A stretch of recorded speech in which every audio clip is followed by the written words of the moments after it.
안녕하십니까. 거짓과 진실의 우종창 기자입니다. 한 달 10일 만에 제가 시청자 여러분께 이 모습을 드러냈습니다. 그동안 제가 시청자 여러분들께 말씀드린 대로 제가 책을 쓰고 있었습니다. 그 책을 다 썼고, 그리고 그 책이 월요일날, 9월 2일 월요일날 시중에 배포가 될 수가 있습니다.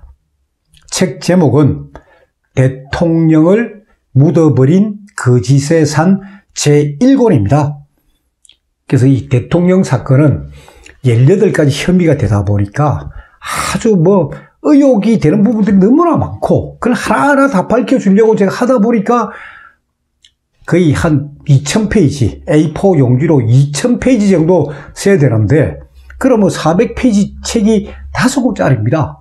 그래서 대법원 선고도 있고 해서 일단은 대통령 사건의 전체적인 모습, 그리고 대통령 사건에서 제일 중요한 부분, 그 부분부터 일단 보여주자. 그게 제 1권입니다. 그러니까 1권은 이 세 챕터로 구성되어 있습니다. 하나는 뭐냐? 언론과 검찰입니다. 그러니까 이 대통령 사건은 소위 언론의 기획 취재, 그리고 검찰의 기획 수사입니다. 그 증거들을 제가 쫙 보여드리고 있습니다. 그래서 왜 그 당시 언론 보도들, 그 보도들이 이런 허위 기사, 가짜 뉴스일 수밖에 없었는지, 그 배경, 그 근거, 그걸 제가 언론과 검찰 부분에 자세히 밝혀놨습니다. 두 번째는 뭐냐? 태블릿 PC입니다. 태블릿 PC. 태블릿 PC의 진실이 뭐냐? 태블릿 PC 딱 한마디예요. JTBC가 사실을 알고 있으면서 날조를 했습니다. 태블릿 PC는 JTBC와 그리고 JTBC에 소속된 일부 기자들, 그 이름들 제가 다 밝혀놨고, 그 기자들이 무슨 코멘트를 했고 무슨 리포트를 했는지 제가 이 책에 다 밝혀놨습니다. 그리고 그 리포트가 얼마나 거짓말인지를 제가 다 밝혀놨습니다. 그리고 1장은 언론과 검찰, 2장은 태블릿 PC 날조와 진실. 조작 왜곡이 아닙니다. 날조입니다. 거짓으로 그냥 거짓을 사실로 꾸며버린 거예요. 세 번째는 뭐냐? 대통령 사건의 재판, 그리고 대통령의 감옥 생활. 그 부분을 제가 집중으로 다뤄놨습니다. 그 책이 거의 한 370페이지 가까이 됩니다. 글자도 제가 좀 크게 했고, 그리고 눈에 좀 띄게끔 활자도 크게 하고, 그 중간 제목들도 제가 시원시원하게 했는데, 그 책을 한번 보십시오. 그래서 9월 2일 월요일부터 책이 이제 제가 다 인수를 하게 되니까, 일단 책이 필요하시는 분은 제가 이제 9월 2일 방송에서 책을 어떻게 구입하는지를 제가 알려드립니다.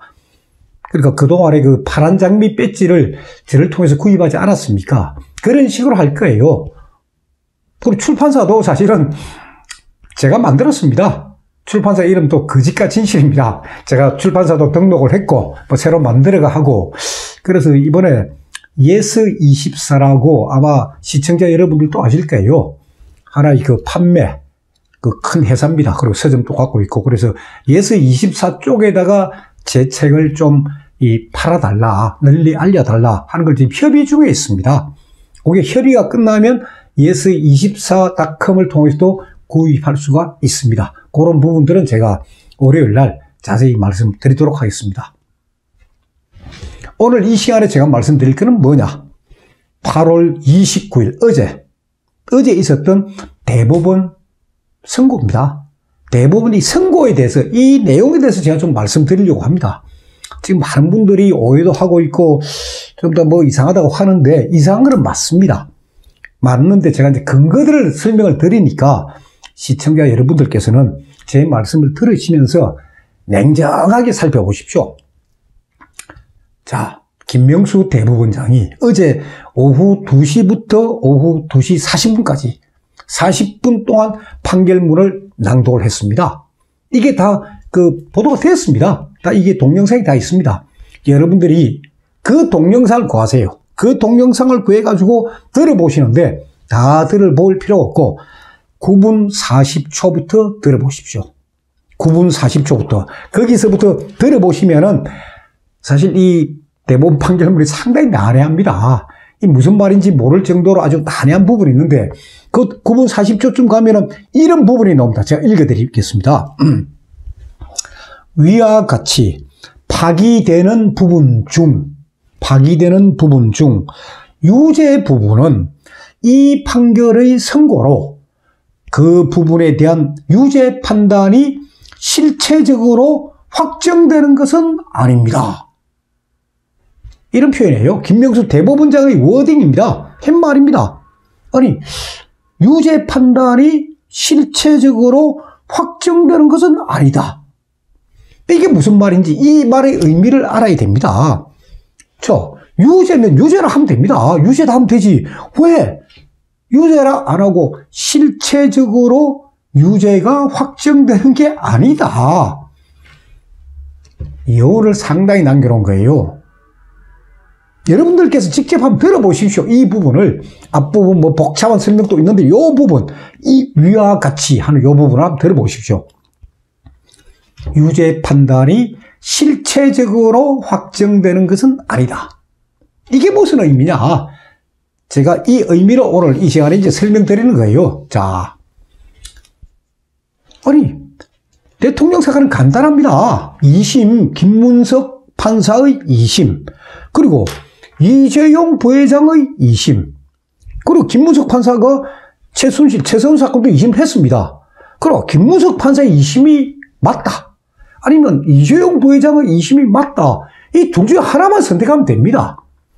김문석 판사의 2심이 맞다 하면은 대통령은 지금까지 형이 그대로 인정이 되는 거고, 그래 되면은 이재용 부회장 뇌물 액수가 올라가 버리는 겁니다. 대통령이 뇌물 액수가 말 3마리 값하고 코아스포츠의 간도라고 이게 다 포함이 되니까 그렇게 하든지, 아니면은 이재용 부회장에 대한 2심 판결, 정형식 판사의 2심 판결이 맞다 하면은 이재용 부회장 그대로 형이 이제 집행유예가 확정이 되는 것이고, 대통령 사건이 이제 파기환송이 되는 거예요. 대통령 사건은 뇌물액이 79억 되던 게 이제 소위 30매독으로 확 줍니다. 그럼 다시 재판하게 됩니다. 아니, 우리 대법원이, 그것도 문재인 정부에서 임명한 김명수 대법원장 체제에서, 아니, 대통령한테 이런 뭐 좋은 판결 내리겠습니까? 그래서 저도 당연히 김문석 판사의 그 판결문을 인정할 것이다. 그래 되면 결국 이재용 부회장한테 피해가 돌아갈 것이다. 파기환송이 되니까. 그렇게 이미 예상을 하고 있었습니다. 그런데 어제 대법원에서 대통령 사건 다시 재판해라. 파기환송. 최소한 사건 다시 재판해라. 이재용 부회장 사건 다시 해라. 이런 결정이 나왔습니다. 자, 그렇게 되면은, 자, 대통령께서는 사실 상고를 안 했습니다. 그러니까 어제 그 대법원장도 이야기 들어보면은 검찰과 특검의 상고 이유로 전다 이유 없다. 다 기각했어요. 근데 대통령은 아예 상고를 안 했으니까 대통령의 상고 이유는 아예 판단을 안 했습니다. 그리고 최소한 피고인의 상고 이유도 이런 이유가 없는데 파기환송을 시킨 거예요. 자, 최소한 사건을 파기환송이 되면 1심부터가 아니고 2심부터 합니다. 서울고등법원에서 다시 재판을 합니다. 그럼 2심은 뭐냐? 사실관계를 다투는 재판이에요.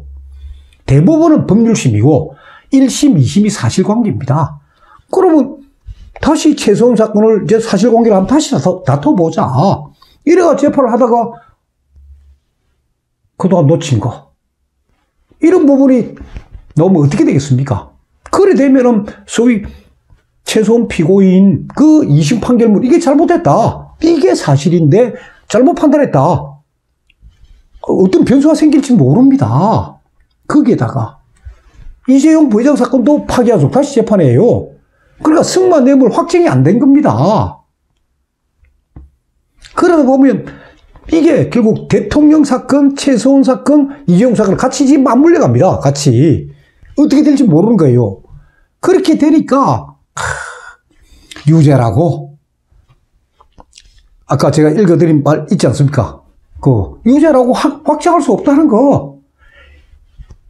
이것 때문에 이 말이 들은 거예요. 이게 유죄 부분에 대한 유죄 판단이 실체적으로 확정되는 것은 아니다. 파기환송심에서 새로운 사유가 생겨가지고 새로운 증거들을 놓고 새로운 사실관계가 확립이 된다면은 대통령께서는 상고를 안 하더라도 똑같이 파기해야 되는 그 근거가 다 만들어지는 거예요. 대법원이 결국 김명수 대법원장 그 부분을 어제 읽은 겁니다. 그러면은 아니 김명수 대법원장이 그냥 똑바로 하면 돼요. 자 보세요. 문재인 정권 들어와가지고 9명의 대법관을 새로 임명을 했습니다. 대법관이 모두 총 14명입니다. 14명인데 그중에 법원 행정처장도 대법관인데 이분은 재판에 법원 행정처장이 되면은 재판을 하지 않습니다. 그러면 직접 재판을 담당하는 대법관은 13명입니다. 대법원장 포함해가지고 9명? 문재인 정부에서 임명한 9명? 그 사람들 전부 다 대통령 유죄다 했습니다. 그러나 4명의 대법관이 무슨 소리냐? 반대 의견을 낸 거예요. 어제 여러분들 다 들어보셨죠? 어제 이동원 대법관이 낭독하지 않았습니까? 자, 이런 소수 의견, 이런 이유로 이거 인정 못한다. 박상옥 대법관도 이런 이유로 인정 못한다. 어제 다 생방송을 놓지 않았습니까? 자, 4명의 대법관이 누구냐? 우리가 이 이름들 꼭 기억을 해줘야 됩니다. 한 분이 조희대 대법관입니다.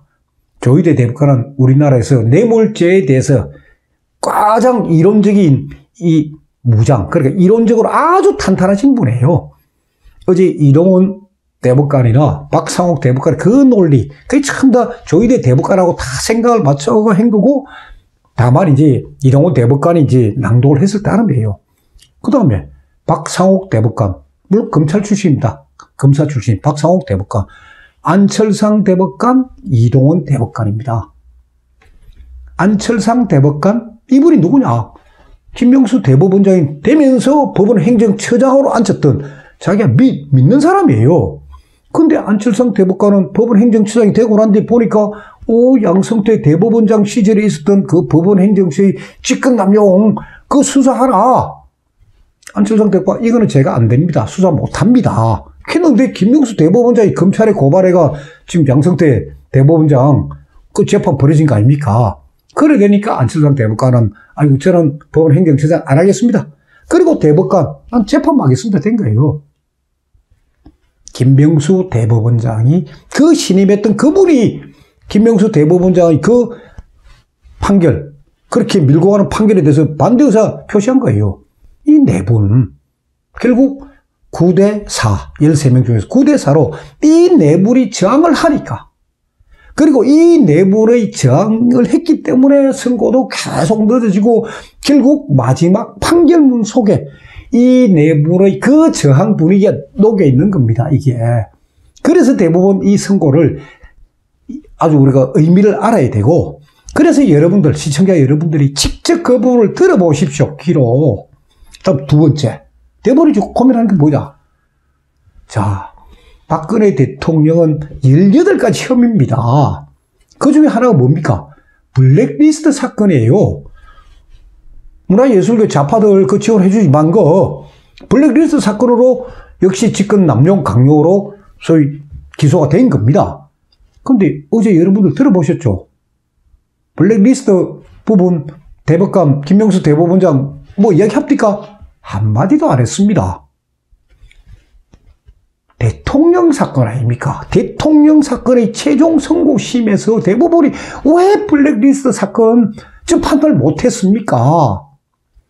그 이유가 뭐냐? 첫째, 블랙리스트 사건은 지금 김기춘 실장 사건이 대법원에 가 있습니다. 대법원에. 김기춘 실장 사건하고 균형을 맞춰야 됩니다. 블랙리스트 사건은 지금 대통령과 김기춘 실장이 공범이냐 아니냐 이런 다툼이 다 있는 거예요. 그러니까 아직 그 결론을 지금 대법원이 못 내리고 있는 겁니다. 그리고 또 하나, 직권남용. 이거는 과연 이게 죄가 되느냐 안 되느냐, 이 법이 과연 필요하냐 안 필요하냐. 직권남용은 정권이 바뀔 때 새로운 정권이 과거 정권을 소위 탄압하기 위해서 써먹는 게 이 직권남용죄입니다. 그래서 이런 걸 없애야 돼요, 우리 법에. 그래서 위헌 제청도 된 게 직권남용입니다. 근데 양성태 대법원장, 박병대 대법관, 고영한 대법관 뭡니까? 직권남용으로 처음부터 지금 재판받고 있는 거예요. 직권남용. 그런데 대통령 직권남용 인정된다 하면 어떻게 됩니까? 양승태 대법원장 지금 1심 재판인데 재판할 필요도 없습니다. 그럼 무조건 직권남용이에요. 그러니까 대법원이 이 직권남용 부분에 대해 가지고 판단을 못한 겁니다. 그리고 어제 판결문은 좀 어중중한 판결입니다. 이게. 그래서 다시 재판해라.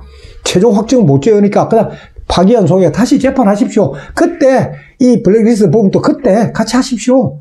이런 의미가 있는 거예요. 자, 검찰하고 특검이 대통령한테 18가지 혐의 적용했다. 그건 시청자 여러분 다 아십니다. 그 18가지 혐의가 뭔지 하는 부분은 제가 그 대통령을 묻어버린 거짓산 제1권에다가 자세히 써놨습니다. 자, 혐의는 18가지인데 적용한 법조문은 5개입니다. 딱 5개. 그게 뭐냐? 직권남용, 강요미수, 공무상 비밀 누설, 뇌물입니다. 자, 이 중에서 뇌물 빼고, 뇌물은 특검에서 한 거예요. 검찰에서는 요 4개만 한 거예요. 직권남용, 강요미수, 공무상 비밀 누설, 요 4개만 한 거예요. 이 뇌물은 제가 안 된다. 검찰은. 근데 특검이 그냥 뇌물죄를 대통령한테 덮어 씌운 겁니다. 근데, 뇌물죄 부분은 제가 또 나중에 천천히 또 말씀드리는데, 자, 요 4가지 중에서 중요한 게 이 직권남용 강요예요. 이 공무상 비밀 누설은 이게 정호성 사건이니까 이건 빼고, 그 다음에 이제 뇌물 빼고 나면 직권남용 이 강요미수예요. 강요미수는 이거는 CJ 그룹 그 이미영 부회장직 사퇴하라고 그 압력을 넣었다니 그게 강요미수입니다. 자, 이건데, 자, 직권남용하고 강요. 자, 강요는 어저께 어떻게 됐습니까? 협박이나 소위 폭행이 없었다. 그래서 강요 무죄가 났습니다. 대법원에서. 강요는 없다는 겁니다. 물론 민유숙 대법관이 이거 그 유죄가 된다고 소속 의견을 내긴 냈지만은 전체적 의견으로 강요는 이제 무죄가 났습니다. 자, 그 다음에 직권남용 판단을 안 했는데 만약에 이 직권남용마저 무죄가 되면 어떻게 됩니까? 엄청난 사건이 생깁니다. 어떤 사건이 생기느냐? 헌법재판소가 대통령을 탄핵한 3가지 사유가 이게 전부 다 없어집니다. 대법원이 헌법재판소의 탄핵 이유, 그걸 전부 다 이건 그건 잘못된 거다 하게 되는 거예요. 이게 무슨 말이냐? 자, 대통령을 탄핵한 헌법재판소 사유 중에 하나가 뭐냐면은 기업의 자유와 재산권을 침해했다는 거예요. 대통령이 기업의 자유와 재산권을 침해했다. 그게 강요란 말입니다. 강요. 근데 어제 강요 없었다. 대통령이 예를 들어 KT에다가 광고 내라든지 플레이그라운드에 광고 주라는 거 그런 강요 없었다. 어제 대법원이 이 부분 딱 정리를 해준 거예요. 거기에다가 직권남용까지 없었다. 그러니까 어제 직권남용은 대법원 결국 이 판결문에 판단도 못하고 그냥 흐지부지 넘어갔는데 이건 마저 무죄가 되면은 박근혜 대통령에 대한 헌법재판소의 탄핵 사유는 대한민국 대법원이 헌법재판소의 판결을 부정한 겁니다. 탄핵한 거예요. 그런 아주 중대한 의미가 있습니다. 그래서 이제 제가 이 판결문을 어제 저도 방송만 들었지 판결문 아직 보질 못했습니다. 그래서 판결문을 오늘 알아보니까 총 70페이지라고 합니다. A4 용지로. 그걸 제가 입수하는 대로 일단 판결문을 분석할 겁니다. 판결문을 분석을 하게 되면은 이제 대법원의 정확한 입장, 직권남용에 대한 대법원의 정확한 판단이 뭐다. 그리고 만약 판단을 안 했으면은 제가 이 방송에서 바로 비판하죠. 한 사건의 최종심에서 왜 판단을 안 하고 밀어버리느냐. 예. 자, 그런 부분은 제가 이제 대법원 판결문 입수하는 대로 또 말씀드리는데, 그럼 이 시점에서 중요한 건 그거예요. 자, 이 시점에서 대한민국을 사랑하는 이 우파 국민들은 뭘 해야 되느냐 하는 게 중요합니다. 제가 볼 때 2가지예요. 자, 어저께 대법원 그 선고를 앞두고 우리 공화당에서 그 태극기를 들고 빛 속에서 어제 소위 항의 시위를 했습니다. 어제 저도 현장에 있었습니다.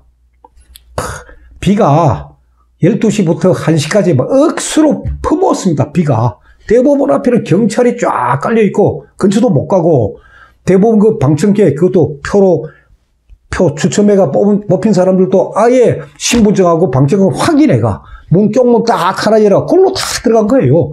철저하게 경비를 했습니다. 대부분이. 그래도 밖에서 참 애국가가 흘러나오고 국기에 대한 경례가 나오고 어제 그런 게 있었습니다. 나름대로 있었는데 그럼 우리가 저항을 해야 돼요. 1차 저항은 뭐냐? 대통령의 몸이 일단 자유스러워야 됩니다. 감옥에서 나오셔야 됩니다. 그럼 뭐 해야 되느냐? 형집행 정지. 그걸 우리가 요청을 해야 됩니다. 가만히 있으면 안 해줍니다. 검찰에다 요청을 해야죠.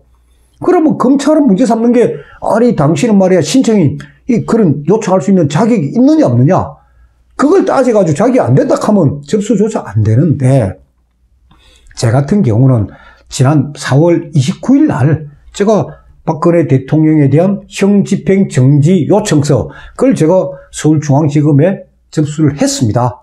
물론 저도 막 1시간 동안 기다리고 난리 쳤지만 결국은 검찰이 이거는 무시를 못하니까 접수가 됐습니다. 접수가 됐고 그리고 그 진행 상황을 안 알려주니까 제가 또 정보 공개 청구까지 했고 그러니까 저는 어쨌거나 대통령에 대한 형집행 정지를 요청할 수 있는 자격이 있는 사람입니다.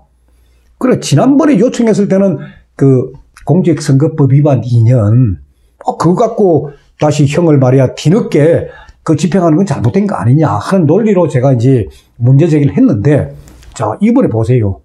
더 좋은 일이 생긴 거예요. 뭐 대통령 사건, 최소한 사건, 이재용 부회장 사건 파기환송입니다. 셋 다 다시 재판하라예요. 자 그때 제가 말씀드렸지만은 이 검찰법에 형집행 정지와 관련된 법에 거기에 기타 중대한 사유가 있을 때는 형집행 정지를 할 수 있다고 되어 있습니다. 대부분이 판결문 이게 바로 기타 중대한 사유입니다. 그래서 대법원 판결문을 제가 입수하는 대로 그걸 근거로 해가지고 다시 한번 형집행 정지 논리를 제가 작성해가 월요일 날 서울중앙지검에 제출합니다. 제출하고 가능하면 일주일 이내 추석되기 전에 대통령께서 나오실 수 있도록 제가 한번 최대한 노력을 해보겠습니다. 일단 1번은 그겁니다. 대통령의 신변 편하게 해주는 거, 자유스럽게 해주는 거. 그게 일단 제일 중요합니다. 그는 많은 사람들이 그러니까 요청을 하고 싶어도 이거 자격 문제에 걸리니까 저는 자격이 있는 것이고 예를 들어 뭐 정당에 이런 데서 해주면 더 좋겠죠. 예. 다음 두 번째는 뭐냐? 승마뇌물입니다. 승마뇌물의 객관적 실체 이걸 밝히는 거예요. 물론 제가 지금 이권을 쓰는 이유가 그겁니다. 아니 어제 시청자 여러분들 그 김명수 대법원장 그 판결 이후 쭉 읽을 때 갑자기 뭐 비타나가 나오지 않습니까? 승마 말, 살시도, 비타나, 라오싱 말 3마리 이름이 막 나옵니다. 그러면서 비타나를 뭐 최소원이가 자기 소유인 양 했기 때문에 말 3마리도 그 최소원 거 맞다. 그건 뇌물이다. 그래 했습니다. 저는 그 김명수 대법원장 그 읽는 것 제가 들어보면서 야 저건 아니다. 비타나가 뭐냐? 자 살시도 좋은 말이에요. 이 살시도는 박원호가 최소원하고 아무 관계없이 박원호가 카셀만이라는 독일의 말장사로부터 이 살시도를 샀습니다. 그러니까 100원에 산 거를 박원호는 이걸 150원에 샀다. 그래 중간에 돈 떼먹은 거예요. 최소원이가 그걸 아니까 당신 말이지 이런 짓 하면 안 된다. 그래서 잘란 거예요. 당신 빠져라. 그래서 그 다음에 한 게 이게 비타나입니다. 그럼 비타나는 이 카셀만이 아니고 비타나는 안드레아스라는 말 거상한테서 이 말을 샀습니다. 딱 샀는데 이 비타나는 그 그랑프리 대회 나가 우승도 하고 아주 좋은 말이에요. 아주 살시도보다 비싼 말입니다. 아주 좋은 말인데 그걸 삼성에서 이제 구입하고 난 뒤에 정유라가 타본 거예요. 말을 딱 타보니까 이 말이 과거의 경력은 대단했지만은 나이가 드니까 앞다리에 발굽에 이상이 생긴 거예요. 저는 거예요. 약간. 그러니까 웬만한 사람 모르지만은 정유라는 마장마술 아시안 그 금메달 리스트 아닙니까? 딱 타보니까 이 말은 이상합니다. 그러니까 최소한 피고인이 이제 말 판 안드레아스한테 그 제기를 할 거 아닙니까? 이 말 잘못된 말이다. 그럼 안드레아스가 아니 뭐 최소한 저런 뭐 여자 이야기하면 내 모르겠다는 끝이에요. 그런데 안드레아스는 이거는 삼성전자 소유란 말입니다. 그리고 자기도 앞으로 이 독일에서 말장사, 이번 네덜란드에서 말장사인데 독일, 네덜란드 이쪽에서 말장사를 하려고 하면은 삼성하고 좋은 관계 돼야 되니까 아이고 제가 잘못했습니다. 말 바꿔드리겠습니다. 그 대신에 이제 이 비타나가 워낙 과거에 이제 우승 경험도 많고 하니까 종마로 그러니까 새끼를 양성하는 그 종마로서는 가치가 있다. 그 종막값만 제가 받고 말값 차익은 돌려드리고 그리고 다른 말로 바꿔줍니다. 그게 비타나예요. 김명수 대법원장 일체 그거 없이 비타라를 최소원이가 마음대로 비타라를 구입해서 그래서 비타라도 최소원 거다? 최소원 비타라 바꾼 거예요. 말에 이상이 있으니까. 그리고 또 박상진 사장의 진술이 어떻고 하는데 박상진 사장 진술의 정당성 부분은 사실 삼성이 1심 재판 때는 그냥 우리 삼성은 뭐 대통령한테 피해당한 피해자입니다 하는 논리로 갔지만은 이재용 부회장이 감옥에 있으면서 그때 지시를 내리거든요. 내 신경 쓰지 마라. 내가 감옥에 있다 하더라도 진실을 밝혀라. 그래서 이재용 부회장이 2심 재판에 본인이 정원대 앉아가지고 박상진 사장에 대해서 이야기를 합니다. 박상진 사장이 누구냐? 최지성 삼성그룹 미래전략실 사장하고 삼성물산 동기입니다. 그리고 자기 동기 최지성 사장은 소위 미래전략실 회장이고 박상진이 저 밑에 있는 거예요. 제대로 능력이 안 되니까. 그래서 박상진을 삼성 SDI 사장으로 한번 임명을 떡 시켜놨는데 회사 돈 1조 원을 손에 끼친 사람이에요. 그래서 이재용 부회장은 참 이건 잘못됐고 특히 이제 이 전기장비, 전자장비 그 부분에 대해서 이재용 부회장이 이탈리아에 참 진짜 유명한 이건 벤처기업이다. 그래서 그 회사를 탁 삼성 SDI 그 하청 계열사 쪽으로 해가 하청 쪽으로 하게끔 관계를 맺어놨는데 박상진 사장이 떡 사장되고 난 뒤에 SDI 사장되고 난 뒤에 그 회사 잘라버린 거예요. 그러니까 이재용 부회장은 말도 못하고 있던 차에 회사에 1조 원의 손실을 끼치니까 한마디 한 거예요.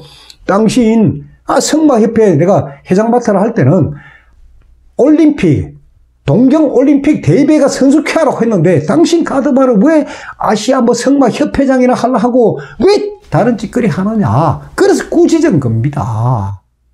그런데 박상진 사장은 자기 잘못은 생각 안 하고 이거 내가 최소한한테 이 제대로 못해서 내가 소위 말해가 야단을 들었구나.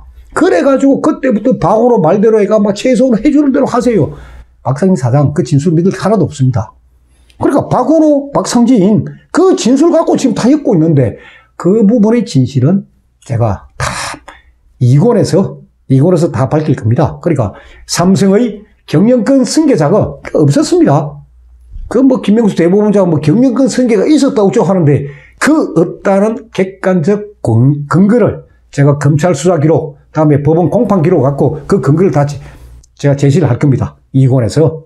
그리고 안종범 업무수석은 일단 전가 안 된다. 그럼 대법원도 인정해버렸으니까 그동안 보세요. 안종범 업무수석 갖고 얼마나 난리쳤습니까? 저 특검이. 이제 그건 깨졌고 미래재단 대통령 최선과 관계없습니다. 미래재단 안종범 차은택했습니다.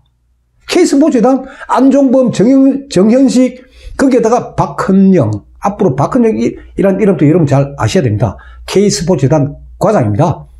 SK89억 뇌물사건, 롯데 70억 뇌물사건 그 모든 사업 서류 만들고 장난친 사람이 박헌영 과장입니다. 그 부분도 이번에 제가 아주 자세하게 박헌영이 이 과장이 검찰에 가서 얼마나 거짓말을 했는지 그 제가 다 쓰겠습니다. 1권에 일부 조금 나와 있습니다. 그 SK89억 뇌물 사건하고 그 롯데 70억 사건 제가 일부 나와 있는데 2권에서 제가 자세히 다 공개를 하겠습니다. 어제 선고가 있고 나니까 이제 이경재 변호사께서 이제 입장문을 발표를 했습니다. 그리고 이경재 변호사가 이 사건을 제일 잘 아시니까 뭐라고 했었느냐. 딱 이런 표현을 썼습니다. 대법원은 박근혜 대통령이 한 푼의 뇌물도 받은 적이 없다는 사실을 인정하면서도 그러니까 박근혜 대통령 뇌물 한 푼도 안 받았다 하는 걸 인정하면서도 최서원이 받으면은 박근혜 대통령도 뇌물을 받은 것이 된다. 그게 어제 대법원 판결문입니다. 김명수 대법원장 그렇게 막 읽은 거예요. 그러니까 그거 제가 잘못된 거 이권에서 다 밝힙니다. 자, 보세요. 아니, 대통령하고 최서원 피고인이, 자, 승마 뇌물, 아니, 각하, 우리 정유라한테 진짜 좋은 말 좀, 타게 해주세요, 사주세요라고 했다고 칩시다. 그러면 분명히, 아니, 전화를 주고받든지, 아니면 청와대에 만났든지, 뭔가 근거가 있어야 될 거 아닙니까? 대통령하고 최서원 피고인이 승마, 공모인 근거가 어디 있습니까? 그리고 이 승마 사건, 2015년도에 이 승마 뇌물 사건이 벌어질 무렵의 상황을 보세요. 자, 2015년 5월 8일 날 정유라가 애를 놓습니다. 애를 시집도 안 간 정유라가 2015년 5월 8일 날 그래 되니까 최소원은 얼마나 창피스럽습니까? 그래서 정유라가 타고 다닌 말 4마리 하고 그리고 정유라 다 데리고 독일로 갑니다. 한국에서는 얼굴 들고 못 산다. 거기에다가 뭐 안민석 의원이 뭐 공주 승마 어떠니 계속 공격하는 판에 한국에서 내가 어떻게 얼굴 들고 사느냐 가자. 그래서 정유라 애 놓고 한 달 딱 이거 몸 풀고 난 뒤에 6월 달에 배 타고 그 마른 배에 싣고 그리고 독일로 다 갑니다. 자, 그런 상황에 이 승마가 벌어집니다. 상식적으로 생각해 보세요. 이런 상황에 아니 최서원 피고인이 무슨 정치로 대통령한테 아니 정유라 좋은 말 좀 타게 해주세요. 해놓고 지금 해서 지금 몸 푸는 중인데 그게 어떻게 가능합니까? 결국 박상진이라는 사람이 대한승마협회 회장이 탁 되니까 박원호가 어쨌거나 좀 뭘 좀 하려고 도모를 하려고 그래서 박상진한테 당신을 아시아 승마협회장 내가 만들어 드리겠다. 그러니까 박상진이라는 사람은 타이틀이 8개가 있어요. 그 기록, 수사 기록 다 나옵니다. 그러니까, 그래, 한 달에 내 처리 150만원 줄게. 해달라. 그러면서 정유라, 그러니까 이미 삼성에서는 올림픽 승마 지원 계획은 있으니까요. 거기에 이제 정유라도 끼워놓고, 그러면서 장난을 친 사건입니다. 최소원 피고인도 제가 책에도 다 써놨지만은, 정유라가 포함이 됐다 하니까, 승마 지원 대회가 포함됐다 하니까 거기에 따라간 거예요. 거기에 선수들 선발 다 돼 있습니다. 근데 그 선수 선발을 부분에서 또 이 박원호하고 뭐 대한민국 승마 뭐 대표란 박재홍 감독이라는 사람 여기서 또 장난친 겁니다. 그런 부분은 제가 이권에서 다 밝힐 겁니다. 그러니까 우리 사회 나름대로 예를 들어 동계스포츠 연계센터 그 누구 한 거예요? 그래 이규혁 대한민국 최고의 그 스피드 스케이팅 선수 이규혁 보고 지원한 거예요. 최소라고 무관한 거예요. 승마 박재홍 감독 박원호 이 사람들이 다 한 거예요. 그런 부분들은 제가 다 밝히도록 하겠습니다. 그래서 제가 이제 좀 빨리 책을 계속해서 써가지고 이런 사실들을 시청자 여러분들이 알도록 제가 이제 최대한 노력을 하겠습니다. 감사합니다.